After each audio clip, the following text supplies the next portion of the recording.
Hi అండి, welcome to our channel. నేను మామిడికాయ తాను చేస్తున్నాను. నా స్టైల్లో నేను చేస్తున్నాను. ఎలా ఉన్నదన్నది కామెంట్ చేయండి. ఫస్ట్ అయితే నేను 2 మ్యాంగోస్ తీసుకున్నాను. ఆ 2 మ్యాంగోని అయితే చూడండి ఇలాగ పొట్టు తీసేస్తున్నాను. పైన ఉన్న తోలు అయితే తీసేస్తున్నాను. చూసారుగా చాలా సాఫ్ట్గా వస్తుంది. నైఫ్తోని ఇలా తీసేసుకోండి.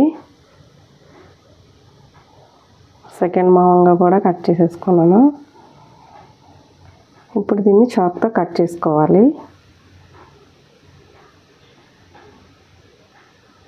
సో నేనైతే ఇలా కట్ చేసుకున్నాను.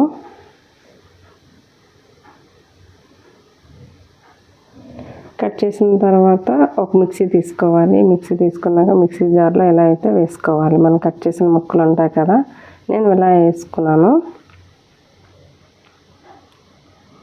వేసుకున్న తర్వాత మిక్సీ ఆడేసా.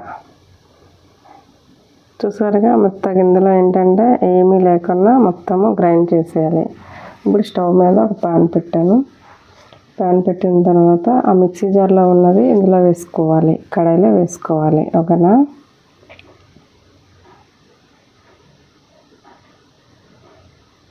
కడాయిలో అయితే వేసుకున్నాను. వేసుకున్న తర్వాత ఇప్పుడు ఏం చేయాలంటే మంట హై స్పీడ్ పెట్టకూడదు, స్లోగా పెట్టాలి. హై స్పీడ్ పెట్టామంటే అదేమవుతుంది, మాడిపోతుంది మొత్తం.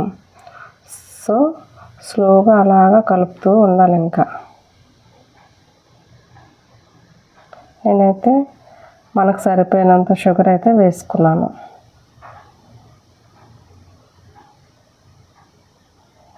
షుగర్ వేసిన తర్వాత అలా కలుపుకోవాలి. లేకపోతే ఏమవుతుందంటే ఒక దగ్గర పట్టేసి మాడిపోతుంది. చూసారుగా కలర్ కొంచెం చేంజ్ అయింది కదా.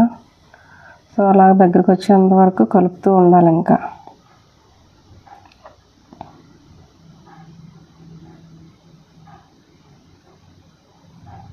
చూసారుగా ఫస్ట్ ఎలా ఉండేది, ఎల్లో కలర్లో ఉండేది. ఇప్పుడు చూడండి బ్రౌన్ కలర్లో వచ్చింది కదా. నేనైతే కొంచెం ఇలాచీ పౌడర్ వేసుకుంటున్నాను. ఇంకొంచెం టేస్ట్ బాగుంటుందని ఇలాచీ పౌడర్ అయితే వేసుకున్నాను కొంచెం. చూసారుగా బాగా దగ్గరగా అయిందిగా. ఇప్పుడు దీన్ని ఒక 5 minutes 10 minutes అలాగా చల్లారబెట్టుకొని ప్లేట్కి అయితే ఆయిల్ రాసుకోవాలి. ఒక ప్లేట్ తీసుకొని ప్లేట్కి ఆయిల్ రాసుకోవాలి. చూసారు కదా, ఇలా రాసుకున్నాక చల్లగా అయింది కదా. ఇప్పుడు చల్లగా అయింది. ఈ ప్లేట్లోకి అయితే తీసుకోవాలి.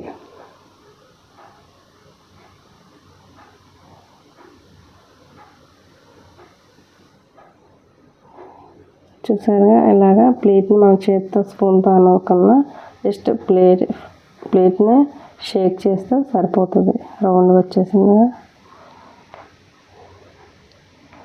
నేనైతే ఒక 2 days ఎండలో అయితే ఉంచాను. సో ఇలా అయింది.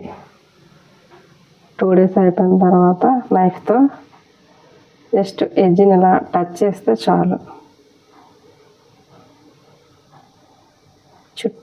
చుట్టూ ఇలాగా జస్ట్ ఇలా టచ్ చేస్తే సరిపోతుంది. హ్యాండ్ పెట్టద్దు, ఎందుకంటే చేతితో చేయడానికి రాదు. చూసారా ఎలా వచ్చిందో? చాలా సాఫ్ట్గా క్రిస్పీగా ఉంది.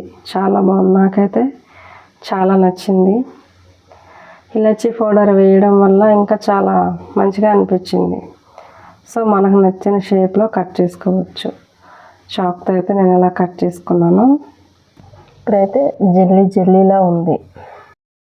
చాలా మంచిగా అనిపించింది నాకు టేస్టు.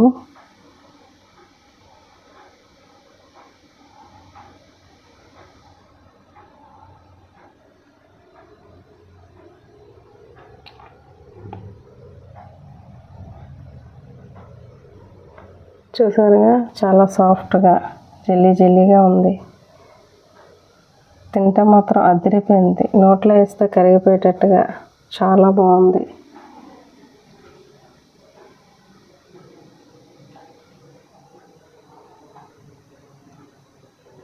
చూసారుగా చాలా టేస్టీగా చాలా బాగుంది. నాకైతే చాలా బాగా నచ్చింది. మా పిల్లలు అయితే చాలా బాగా తిన్నారు వీటికి. సో మళ్ళీ తర్వాత కూడా 2 days ఎండలో పెట్టాను. అంటే ఇది నిల్వ ఉంచుకునేలా కూడా చేసుకోవచ్చు మనం. జస్ట్ అప్పటికప్పుడు తినేస్తామంటే 2 డేస్లో ఎండబెట్టుకొని తినేయచ్చు. నేనైతే 2 డేసే ఉంచాను. చాలా బాగుంది, ఇలాగే బాగుంది అన్నారు మా పిల్లలు. ఇలానే చాలా బాగుంది, టేస్ట్ అయితే చాలా అదిరిపోయింది. సో నేను చేసిన జెల్లీ ఎలా ఉందో, మామిడికాయ తాండ్ర ఎలా ఉందో ప్లీజ్ కామెంట్ చేయండి, లైక్ చేయండి, షేర్ చేయండి, కామెంట్ చేయండి. అలాగే మా ఛానల్ ఫస్ట్ టైం చూసినట్లయితే ప్లీజ్ సబ్స్క్రైబ్ చేయండి, సపోర్ట్ చేయండి friends. Thank you for watching. Bye.